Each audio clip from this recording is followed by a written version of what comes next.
Assalamualaikum warahmatullahi wabarakatuh. Waalaikumsalam. Alhamdulillahirrahmanirrahim.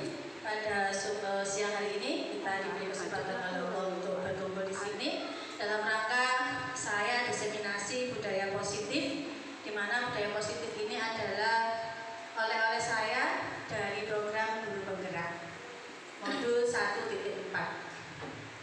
Bapak Ibu yang saya hormati, mari kita merenung sebentar.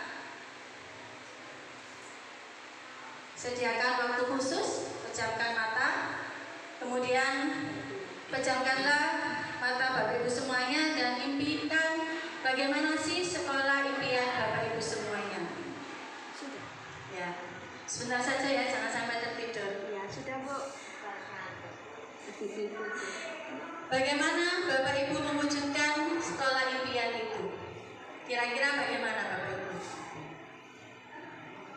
Selama ini Bapak Ibu ketika ingin memajukan sekolah, apakah punya langkah-langkah khusus? Mulai dari diri sendiri, Bu. Oke, Bu Fajar. Ya, saya mulai dari diri saya sendiri. Bagaimana saya mencoba lebih baik lagi di sekolah, supaya nanti kalau diri saya sudah baik, baru kita mengajak teman-teman untuk lebih baik. Terima kasih Bu Fajar, tepuk tangan untuk Bu Fajar. Ya, mulai dari diri, seperti langkah-langkah dalam merdeka, mulai dari diri. Motivasi yang sangat bagus Bapak Ibu untuk mulai dari diri. Nah, di dalam budaya positif Bapak Ibu, di sini ada disiplin positif dan nilai-nilai kebajikan. Bapak Ibu, selama ini kita mengalami miskonsepsi tentang kontrol.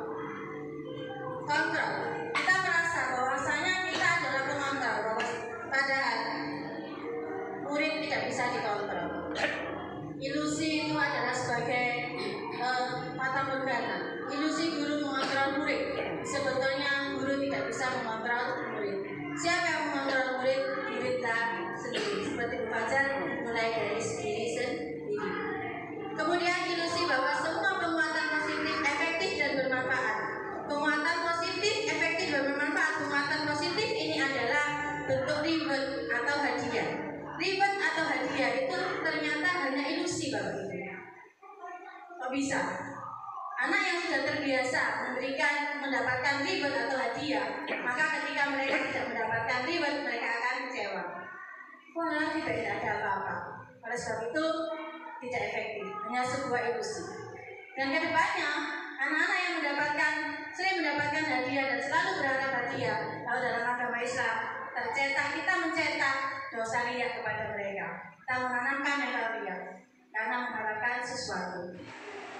Bapak Ibu yang saya hormati, ini adalah perbandingan tentang stimulus respon dan teori kontrol. Ini adalah perkembangan dari tadi ilusi-ilusi, di mana pada stimulus kontrol itu realita kebutuhan siswa itu kita anggap sama.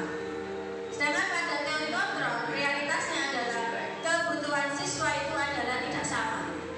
Ada anak itu yang kebutuhannya hanya untuk kesenangan, ada kebutuhan kebebasan, ada kebutuhan untuk dihargai atau kebutuhan hidup. Nah, kita selama ini di sini Bapak Ibu, anak itu sama, semua orang melihat yang sama, makanya kita pembelajaran metodenya juga sama satu kelas. Nah, nanti kalau sudah kita kenal dengan teori kontrol, maka metode pembelajaran di kelas kita akan berbeda. Setiap orang memiliki gambaran yang berbeda. Kita melihat kucing saja itu sudah berbeda-beda. Kalau ditanya waktu kecil kita, berapa kaki kucing? Ada yang menjawab 2, ada yang menjawab 4, ada yang menjawab 8. Karena dilihat dari sudut yang berbeda-beda. Anak itu berbeda-beda. Nah, kita bisa melihat tentang dunia mereka. Mereka mempunyai dunia sendiri. Itu Bapak Ibu. Metode berpikir menang-menang, bukan kalah-kalah. Bapak Ibu pernah bermain? Ya, bermain ini. Coba dibuka. Bapak Ibu dulu mempertahankan genggaman Bapak Ibu atau membiarkan temannya membuka? Mempertahankan, karena kita belum berpikir menang-menang. Kalau kita berpikir menang-menang, maka nah, iya kan?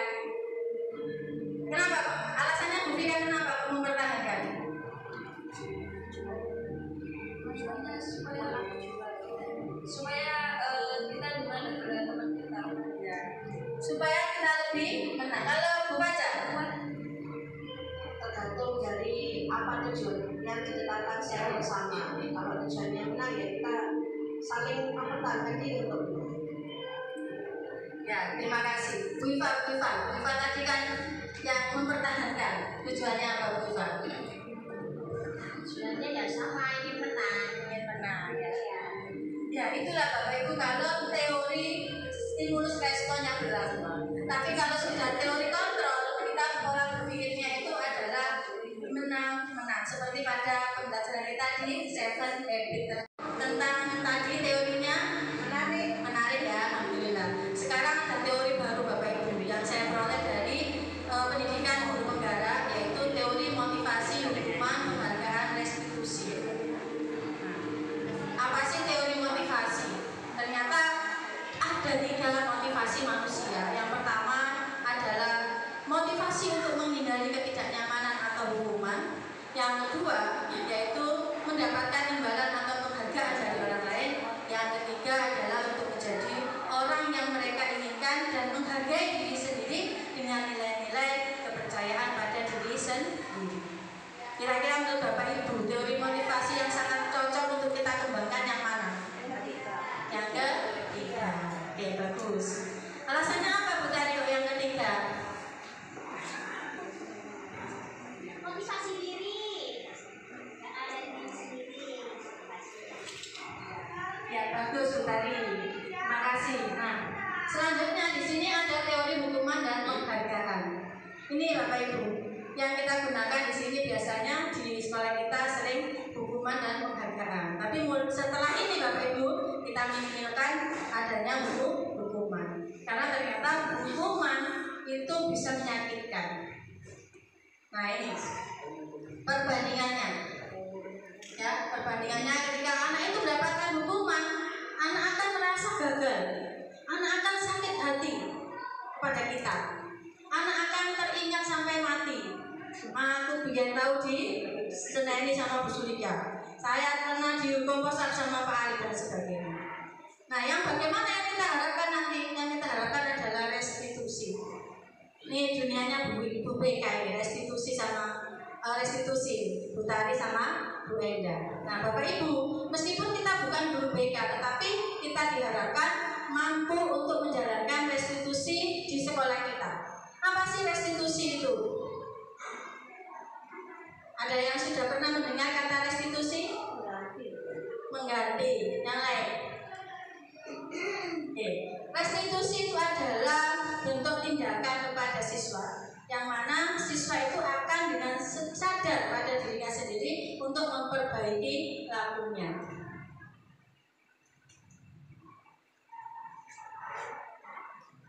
Nah, perhatikan Bapak Ibu di sini. Akibat dari dihukum atau dihukum oleh penghargaan. Jangka pendek penghargaan itu mematikan kreativitas siswa. Mereka oleh penghargaan penghargaan merusak hubungan. Penghargaan tidak efisien. Penghargaan itu menghukum. Artinya apa? Ini yang terjadi. Makanya alhamdulillah sekarang sudah tidak ada ranking. Penghargaan itu menghukum adalah bagi anak-anak yang tidak mendapatkan ranking. Ketika mendapatkan rapor sampai rumah orang tuanya, skor oleh rankingnya ya pasti begitu. Makanya sangat bagus sekali kita sudah tidak memakai ranking. Penghargaan mengurangi ketepatan, penghargaan menurunkan kualitas karena motivasi berasal dari luar. Kalau sudah berasal dari diri sendiri, ada dan tidak ada penghargaan pasti tetap berprestasi. Paradigma baru adalah tentang keyakinan kelas. Mengapa keyakinan kelas bukan peraturan kelas? Pertanyaannya itu yang muncul pertama kali ketika saya belajar tentang budaya positif di sekolah ini. Mengapa bukan peraturan kelas? Kok kita dianjurkan untuk keyakinan kelas? Bapak Ibu, mari kita telaah di sini. Ya, saya tidak membaca semuanya, sudah terpampang nyata di sana. Ternyata keyakinan kelas itu adalah sesuatu yang abstrak dan memiliki nilai-nilai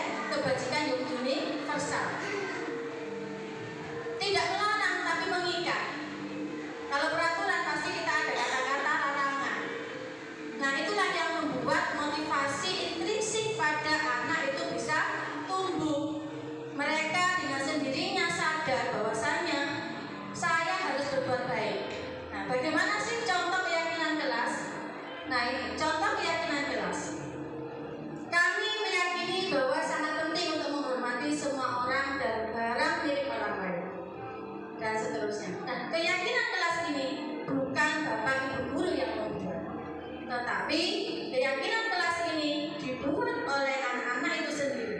Idenya dari anak-anak dan dilaksanakan oleh anak-anak. Selanjutnya, keyakinan kelas ini ditandatangani oleh seluruh siswa. Lebih bagus lagi kalau keyakinan kelas ini ditempel di ruang kelasnya masing-masing. Saya perkenalkan 5 posisi kontrol Bapak Ibu guru.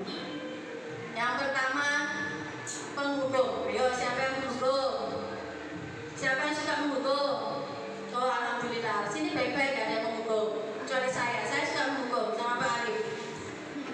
Kalau pemantau, bukan pemayar, ya, pemantau. Capek sekali kalau pemantau itu. Dan teman, pembuat rasa bersalah, dan manajer.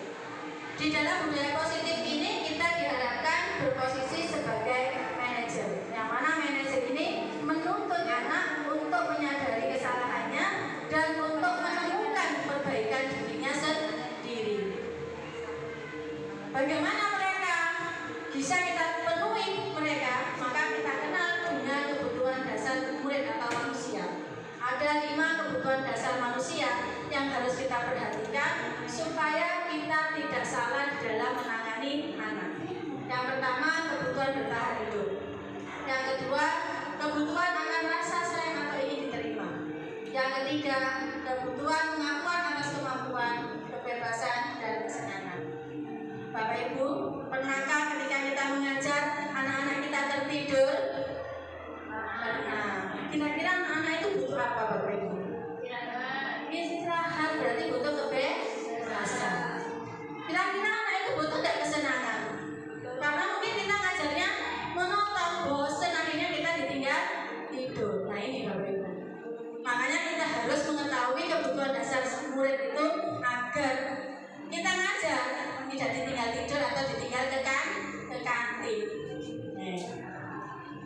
Nah, ini terakhir materi kita adalah segitiga restitusi. Seperti yang saya katakan tadi, restitusi adalah langkah kita untuk membuat motivasi intrinsik pada siswa, yang mana siswa itu akan membuat perubahan menuju arah positif. Apa itu langkahnya? Kita kenal dengan segitiga restitusi. Yang pertama adalah menstabilkan identitas, memvalidasi tindakan, dan menanyakan keyakinan.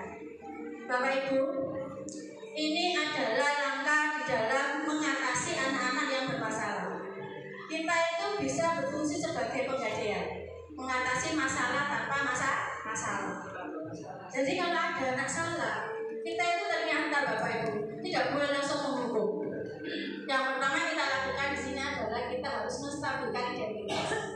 Bagaimana menstabilkan identitas? Nih, contoh-contoh perkataan yang bisa kita gunakan. Kita semua akan melakukan hal yang terbaik yang bisa kita lakukan. Tidak ada manusia yang sempurna. Bapak Ibu guru juga pernah melakukan kesalahan. Nah, ini adalah kata-kata menstabilkan identitas. Masih namun ini sudah BK, soalnya ini penggawean BK. Yang kedua Bapak Ibu, memvalidasi tindakan. Memvalidasi tindakan ini memantapkan, dan kita dalam rangka apa? Menggali motivasi apa sih, alasan apa sih anak itu berbuat seperti itu, berbuat kesalahan. Padahal kamu bisa melakukan hal yang lebih buruk lagi ya. Padahal kamu tahu ya itu salah ya. Padahal kamu tahu ya seperti itu kurang baik ya.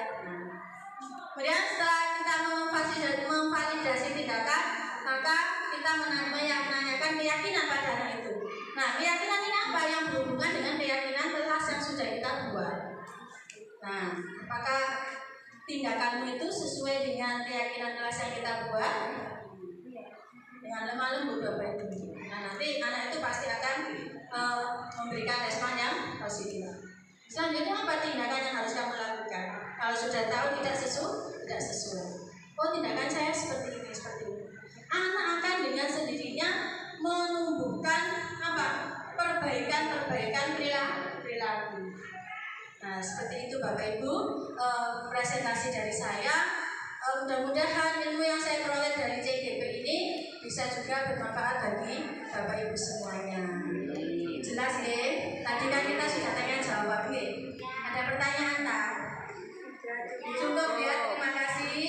Nanti untuk praktek restitusi saya bisa dilihat di YouTube saya ya, yaitu Sulika Bio, silakan dilihat. Assalamualaikum warahmatullahi wabarakatuh. Waalaikumsalam. Pak Anam Widodo selaku Kepala IPT SMP Negeri 28 Gresik. Yang saya hormati Bapak Ibu guru seperjuangan dan beserta staf TU IPT SMP Negeri 28 Gresik. Yang saya cintai anak-anak IPT SMP Negeri 28 mulai dari kelas 7 sampai kelas 9. Alhamdulillah pada siang yang cerah ini kita diberi kesempatan oleh Allah untuk menjalankan upacara bendera sebagaimana semestinya. Salawat salam semoga tetap terlimpahkan kepada Nabi Muhammad SAW. Anak-anakku yang saya cintai, pagi ini suasana cukup cerah, namun tidak mengurangi kenikmatan dalam upacara. Saya ucapkan terima kasih kepada seluruh kelas 8F yang telah menjadi petugas sangat baik. Salah sedikit itu lumrah.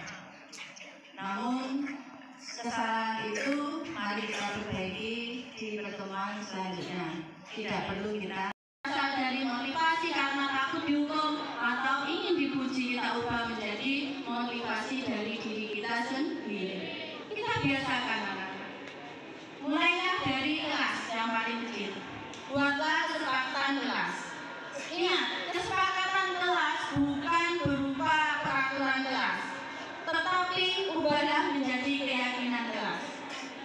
Kalau peraturan kelas pasti gini bunyinya: siswa dilarang tidak mengerjakan PR, siswa dilarang terlambat. Betul? Akhirnya ada emosional tertekan pada diri kita. Ubah menjadi keyakinan kelas yang memotivasi kita masing-masing. Contoh, kami harus mengerjakan PR. Beda kan? Nah, kami rajin dan ditempelkan. Buatlah juga kesepakatan dari konsekuensi jika keyakinan kelas dilanggar. Ya, konsekuensi beda dengan hukuman. Bedanya apa? Konsekuensi itu adalah hal-hal yang diperoleh akibat kita tidak melakukan keyakinan kelas yang masih berhubungan dengan hal itu. Sanggup mengubah paradigma kita? Harus sanggup.